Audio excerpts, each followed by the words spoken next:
Welcome back to Boy Party's 25 for 25, where I count down the 25 best films of the century so far. Now, in the days since I released the last episode in this series, the New York Times put out their top films of the century so far and created this fun little feature where you could put your top 10 on a little graphic and share it on your social media. So this list has been somewhat jumped to the finish by most of the internet who have been posting their top 10s of the last 25 years. But I'm going to continue at my own pace, revealing this list one film at a time. You'll have to wait a little bit longer to hear my top 10.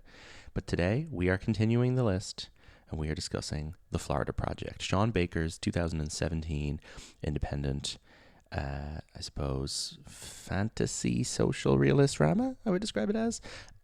This is the peak of Sean Baker for me. He's established himself, obviously, as one of the premier American filmmakers of the past decade or two.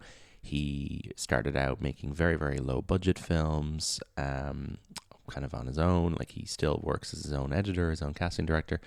Has gradually gotten bigger in scale, although not dramatically so.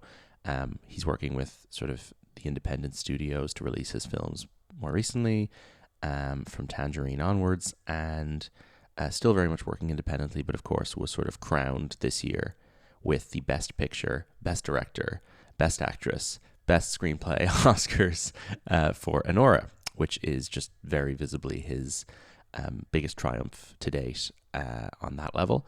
I thought Anora was excellent. It wasn't my favorite of his films. I think that this is by far his best film. I do really like Red Rocket. I think Tangerine is very charming. And I really like Prince of Broadway.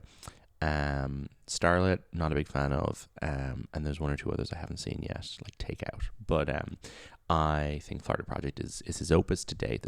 Combines his interest in people living in kind of impoverished circumstances and living below the poverty line, and I think analyzing their lives not in a voyeuristic way. Like, some people accuse him of a little bit of poverty tourism, but I don't think that's where he's coming from. I think he's a filmmaker with incredible empathy, and while his films might not be as sort of ham-fistedly, politically charged with kind of a direct call to action as some other filmmakers who work in this space, I think that you end up leaving his films with a much stronger desire to learn about people that you wouldn't otherwise meet and get to know the personalities of people who live in these kind of crumbling, underprivileged environments that he depicts. But The Florida Project is a film that I really loved from the moment I saw it. I went to see it in Dublin in 2017 when it was released, and I was moved enormously by it. I thought it was really fabulous, and I've watched it multiple times over the years.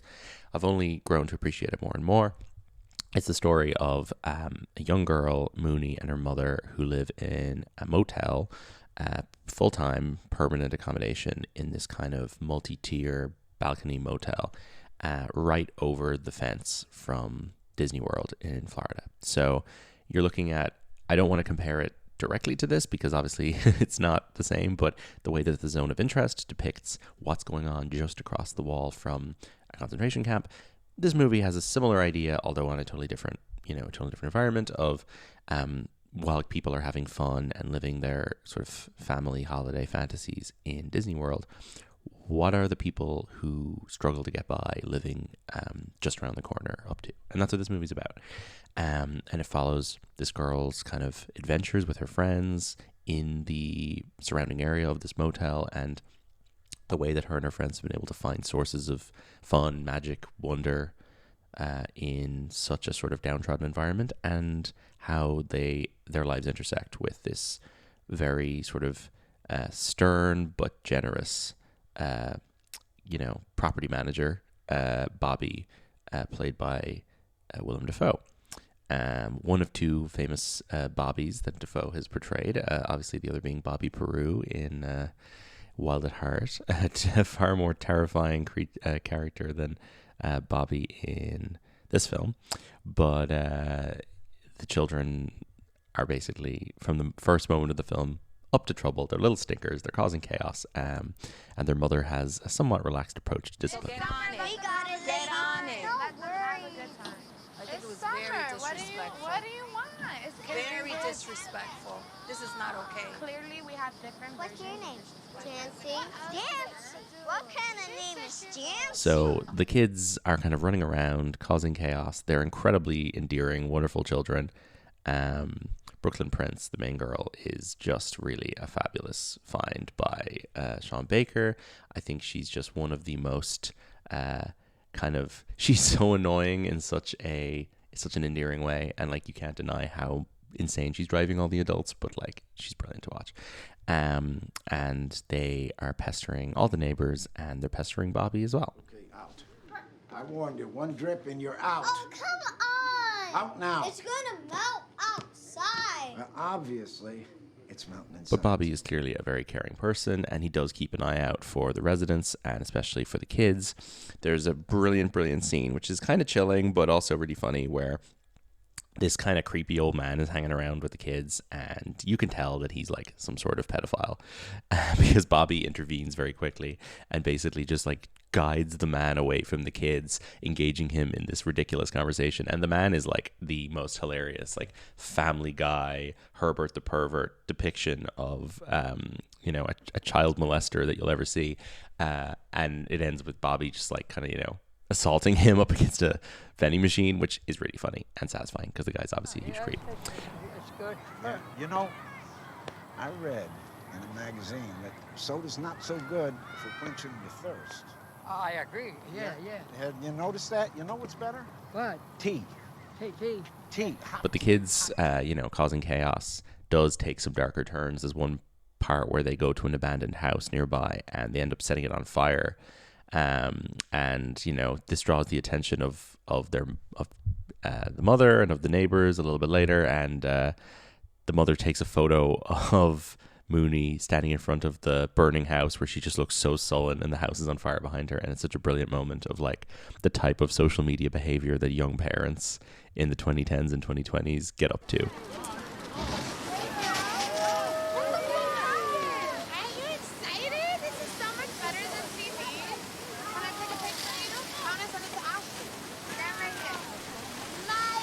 But there's so many little, as with many great films about people living below the poverty line, there's a great depiction of these minor things that on paper to a person in an administrative role do not seem like a big deal. And they absolutely ruin your day if you're somebody living in a difficult circumstance where you're dependent on help. And you see this a lot in the films of Ken Loach, obviously, where people are, trying to get welfare and they have to jump through so many hoops. And what Sean Baker shows us here is that the family has to basically move out of the apartment every couple of weeks in order to not cross the boundary into long-term tenancy, right? So he doesn't want them to have, the owners of the place don't want them to have long-term residency rights. So they have to basically go spend a night somewhere else, take all their stuff, and then come back, even though this motel room is their home.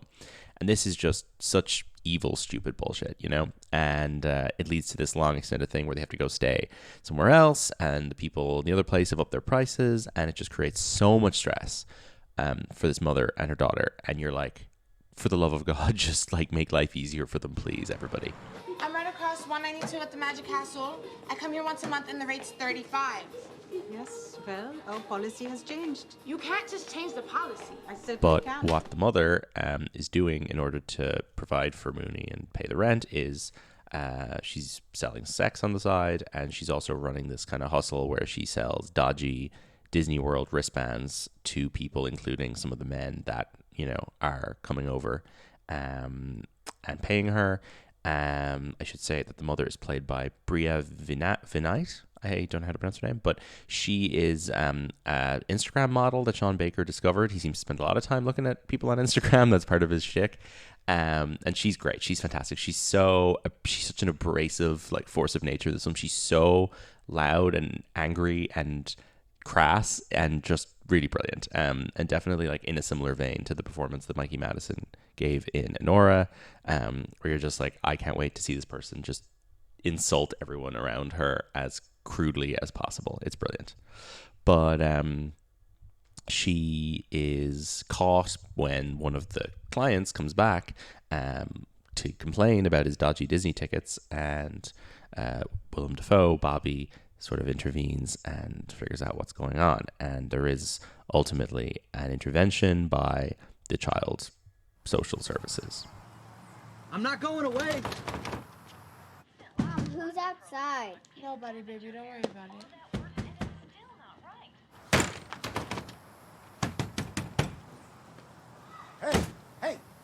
Hey, what's going on? And it becomes clear in the final minutes of the film that Mooney's going to be taken away from her mother. There's a really upsetting scene where the social workers come and Mooney is distraught and she's losing her temper, and it's really, really upsetting, and Bobby tries his best to keep her calm. Can I help you about what? Can I help you? Why is my mom upset? You know, I don't know, but they're just talking. They gotta figure something out.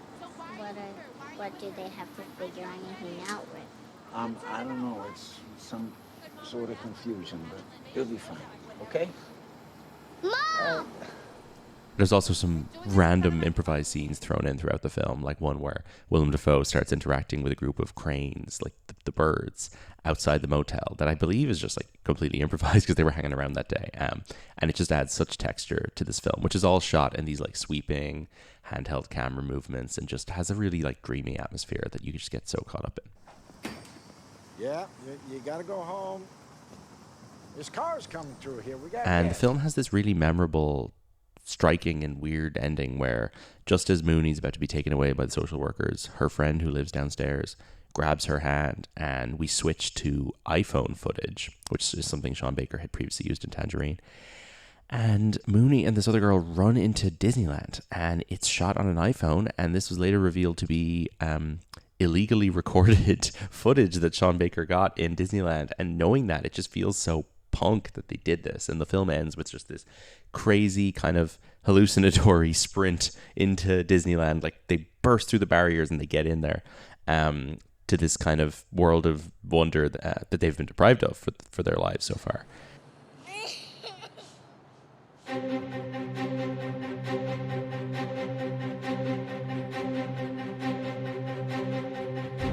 And it's really stirring. It's really jarring in a good way from the rest of the film because of the iPhone footage and the way that the music, and it like looks really sped up because of the frame rate.